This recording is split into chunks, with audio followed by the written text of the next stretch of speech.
you are uniquely qualified to talk about what the Tigers, what the A play, not just sales, but the A business owners do and don't do compared to what the B or C or the horse or dog business owner does or doesn't do.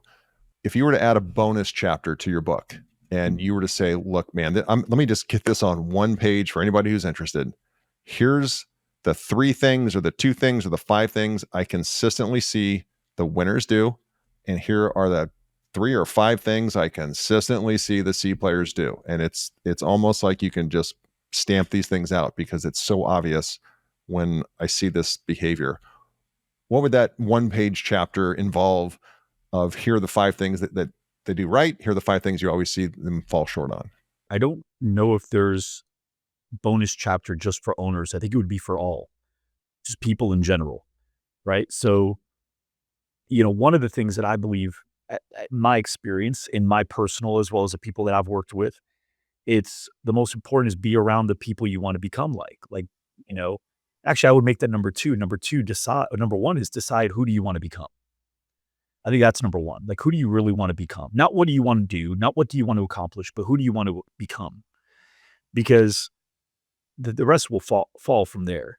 If you want to become somebody that wakes up early, if you want to become somebody who's the answer to other people's prayers, if you want to become somebody that, people can rely on and they're dependable, if you want to be like all those things, it's like, okay, that's who I want to become. Okay, well then great.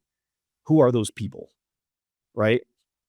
And then you want to find a way to be mistaken for people like them, right? Like, how do you get mistaken for them? Like that's like stolen from Jesus, right? But Yeah, like, yeah. how do you get mistaken from him?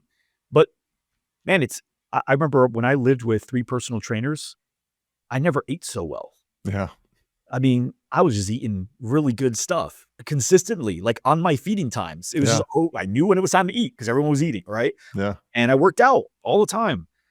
You didn't have to. Now, I also, Roger, what you don't know is during college, I did live with a bunch of potheads. Mm. I moved into it. I was brand new to the state, didn't know anybody. And guess what? Very different outcome.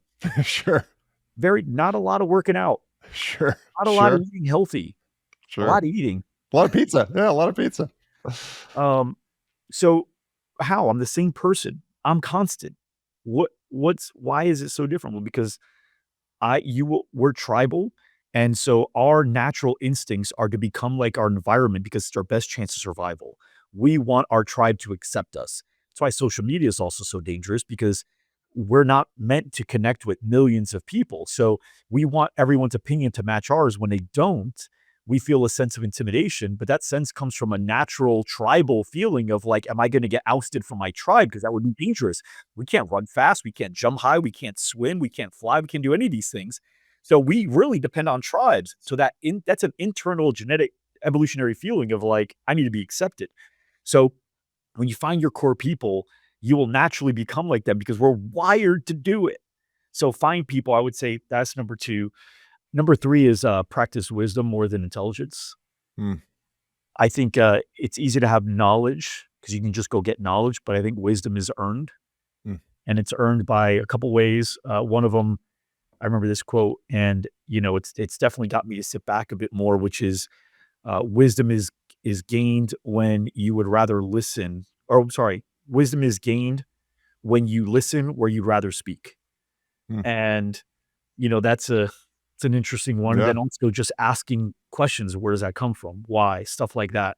So the bridge between knowledge and wisdom is understanding. So it's great to know something, but being able to understand why it works the way it works and in what scenarios would one thing be true? Because two opposing things can be true. I believe in variety. I believe in consistency, but to be able to know when to use one of them, it's wisdom.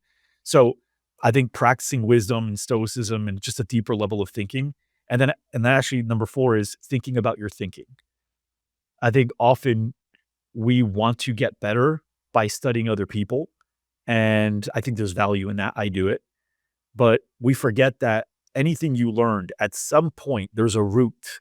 There's an initial seed where that person didn't learn it from someone, they thought of it. Mm. Yeah. And I think sometimes we don't think about our thinking. And so when we're like, oh, I'm going to do this now. It's like, well, wait, hold on. Why? Where's that coming from? Are you about to go do a high rocks race and a marathon and all this stuff? Are you about to do it because that's really who you want to be? Or are you doing it because your business isn't growing and you need progress in your life in order to feel some sort of accomplishment and you feel like you're not getting anywhere? But if you go do this high rocks, which you know you can do, and you know others will see it as hard, you will still be able to show I do hard things and get the appreciation that you need from your people saying that, wow, how impressive you are. So my real thinking about your thinking. Why am I doing the thing that I'm doing? Or why am I running towards the thing I'm running towards? What does it really come from? I think that's really important too. Yeah. So outside of the other stuff, like, yeah, like to wake up early and all that. So I don't think you have to work hard on waking up early when you hang around people that wake up early. Yeah. And Well when you said. know why you're doing what you're doing, I don't think you have to be forced to wake up early and go do it.